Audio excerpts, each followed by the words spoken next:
You're listening to Turkishsoccer.com's podcast. My name is Ahmet Bob Turgut. Welcome to this special edition of Turkish Football Podcast. Hello, everyone. Next few minutes, we will talk about the Turkish national team, what they did against Netherlands, and we will also preview the match coming up against Norway this Saturday. So stay tuned. I want to mention first, go into details about the huge match, the huge win against Netherlands. Turkey beat Netherlands 4-2, and Burak Yilmaz had a hat trick, and Hakan Çalhanoğlu from Inter Milan scored another goal. So that total up to 4, and Netherlands came back in 2 minutes. They scored 2 goals, and Davy Klaassen in the 75th minute and Luke de Jong in the 76th minute.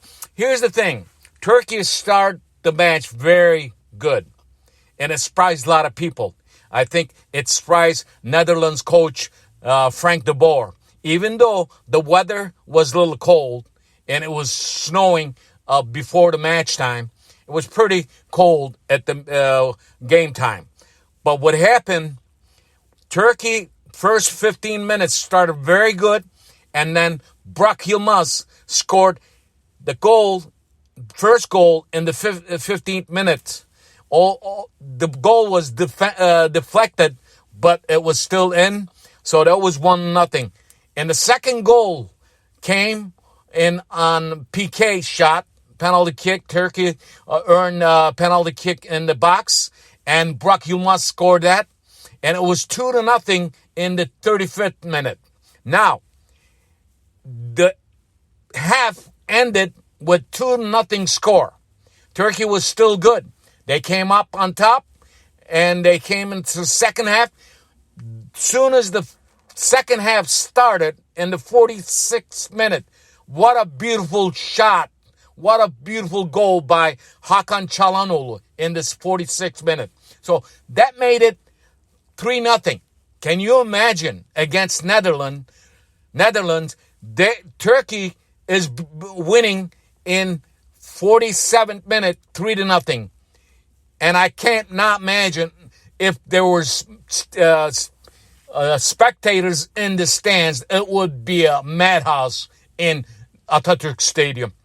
So what my complaint is, after 60 minutes, Turkey somehow felt tired. They did not hold back a little bit. They should have a little bit hold back, not go further into the Netherlands field. What happened? Few mistakes by defense, midfield, and the goalkeeper. Even though Uğurcan Çakır played a hell of a match, but I think he made a little mistake on his second goal. So what happened between 60th minute and 75th minute, Turkey was slacking, and Netherlands took advantage of Turkey. In 2 minutes, they scored 2 goals, and the score was 3-2. It was very uptight after that. But until 81st minute, when Burak Yilmaz, another beautiful goal by Burak Yilmaz, that was his third goal, and that was his hat trick, that made it 4-2. Can you imagine when it was 3-2, if Netherlands could have cashed in some of the shots they took on Turkey's goalkeeper, Uğurcan Çakır, which he saved a couple of them. He had 7 saves in that match against Netherlands. So overall, 81st minute goal by Burak Yilmaz, his hat-trick goal, saved this match, and Turkey end up winning the match 4-2. Now, this was a huge match. As you probably followed the foreign media, that was all over in the news, because when Netherlands plays any team, they make waves, they make news, they make a lot of ups and downs about the news. So what happened? They lost this match against Turkey, and their coach, Frank de Boer, is on hot water right now. And if he doesn't win the next 2 games, you might see Frank de Boer is leaving Netherlands team as coach. So this was a very good win. After the match, Şenol Güneş said, we deserved to win. We played good. And he said, I want to congratulate all of my young players. Let's face it, Turkey, Şenol Güneş is very lucky to have this kind of team. I haven't seen Turkish national team this good in many years. You have a lot of very, very young stars who are playing in Europe. And you have 4 good goalkeepers in the roster. And they're all Turks. They're all playing in Turkish Super League. Like goalkeeper Uğurcan Çakır and goalkeeper from Fenerbahçe, Alpay Bayındır, and another experienced goalkeeper, Mert Günok, and Gökhan Akan from Çaykur Rizespor. These are good goalkeepers, but I think Şenol Güneş, being former goalkeeper for Turkish national team and Trabzonspor team for a long time, I think he's going to have to rotate these guys. I'm just saying this against Norway.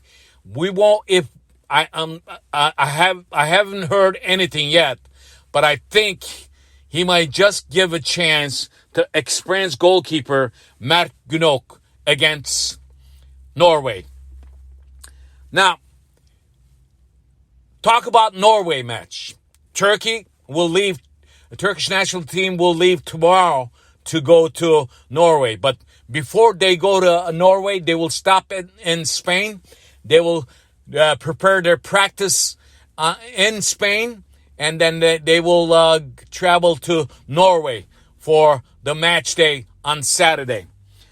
And if you look at the standings, right now in Group G, World Cup qualifying matches, Group G, Norway's on top in first place with 3 points, same with Turkey. They each have 3 points, but because Turkish national team allowed 2 goals, that's why there's a point advantage, goal difference. That's why they're on top.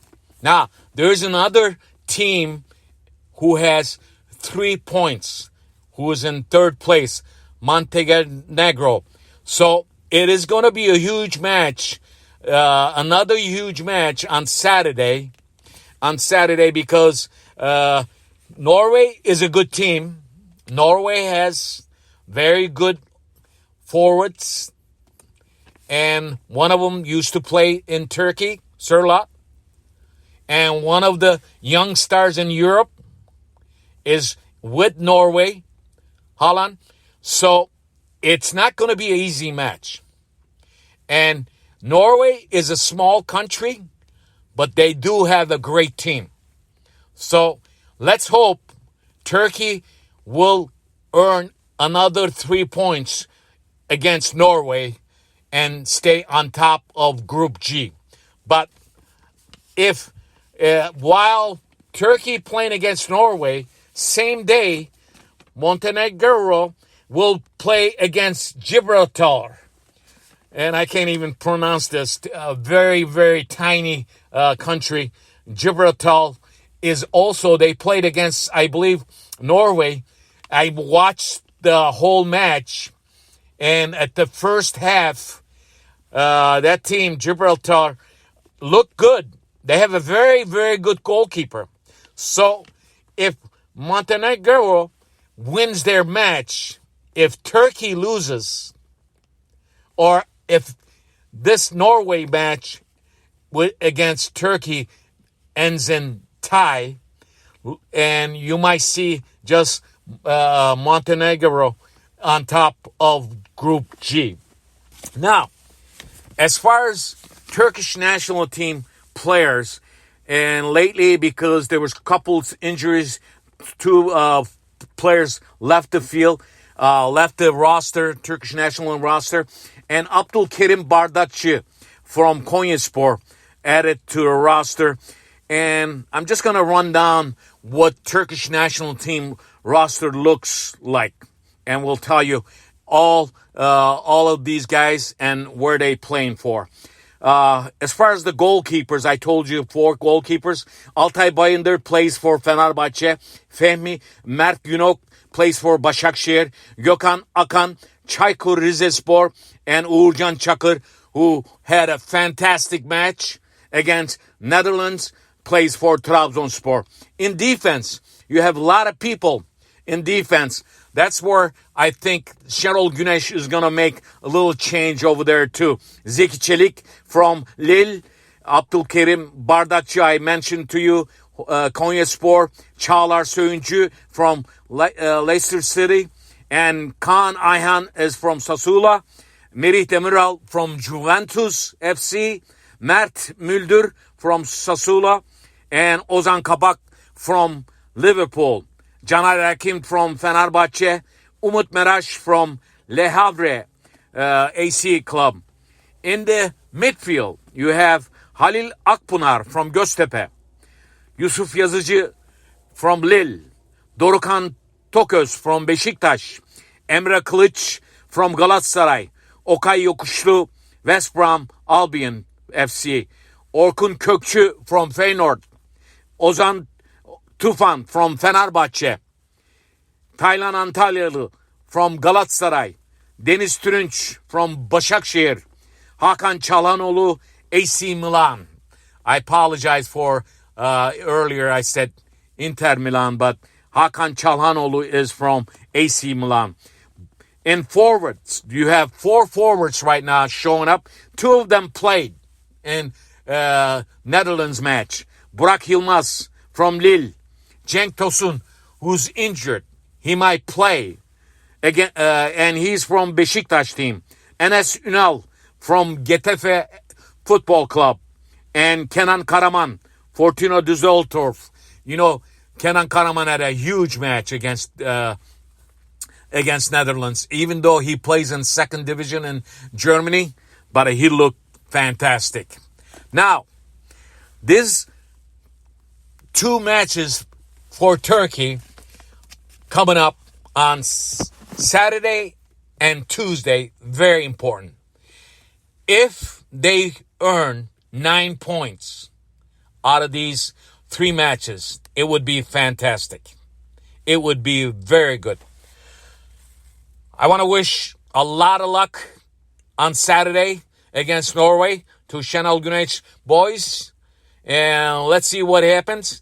And before I close my podcast, I want to give you breaking news. As you probably heard, Fenerbahçe fired Erol Bulut. And right now, next 11 weeks, Emre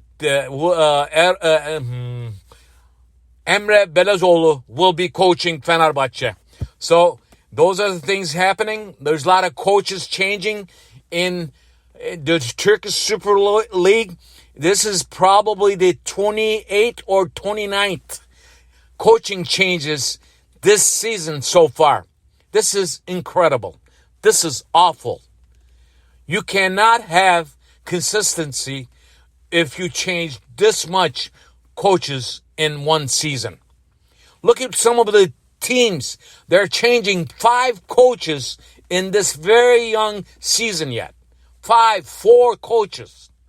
This is unbelievable. So next time I will be here. Listen to your podcast wherever you listen to my podcast. See you. Goodbye. My name is Ahmet Bob Turgut.